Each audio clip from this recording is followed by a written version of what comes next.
অধ্যাদেশ মঞ্চ এখানে স্থাপন করা হবে। সেখানে রাষ্ট্রের সকল জাতীয় নেতৃবৃন্দদের দৃষ্টি আকর্ষণের জন্য অধ্যাদেশ মঞ্চ স্থাপন করা হবে এবং গণজমায়েতের মধ্য দিয়ে আমরা আমাদের পরবর্তী কি কর্মসূচি কোন পথে যাবে সেটি আমরা এখান থেকে তাৎক্ষণিক সিদ্ধান্ত নিব এবং পরবর্তীতে আপনাদেরকে আশা করি আমাদের সকল কর্মসূচিতে বিগত 16 মাসের মতো আপনাদেরকে সব সময় কাছে পাবো।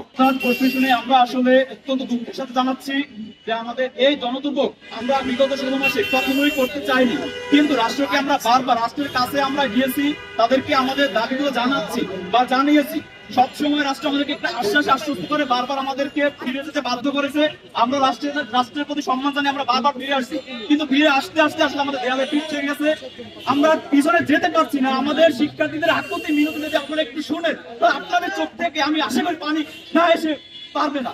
আর যে কথাই বলছেন দুধ ব্যবসা, আমরা শুরু থেকে আজকে কর্মসূচি শুরু হওয়ার সাথে সাথে আমাদের যারা আমাদের কাছে এসে জানিয়েছে যে তাদের ইমার্জেন্সি কথা বা তাদের যে কোনো কিছু, আমাদের শিক্ষার্থী তাদেরকে সহায়তা করে একদম বলতে গেলে বিরুদ্ধ এক নারী আসছে আজকে, তাকেও শিক্ষার্থীরা রিক্সা তুলে দিয়েছে, নিজেরা হাত ধরে মালামাল শিক্ষার্থীরা তুলে নিয়েছে। যদি ওই ভাই আমাদের সাথে জানাতো বা আমাদের কাছে এসে বলতো, নিশ্চয়ই আপনি দেখতেন শিক্ষার্থীরা তাদের প্রতি সহায়তার হাত বাড়িয়ে দিত।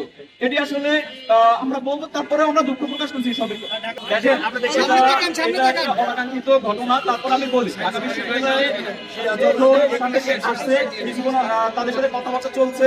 আমাদের শিক্ষার্থীরা যেহেতু বলকে কর্ম চলমান রয়েছে, শিক্ষার্থীরা বন্ধুত্বপূর্ণ বা সহযোগিতাপূর্ণভাবে তাদের সাথে কথা বলেছে।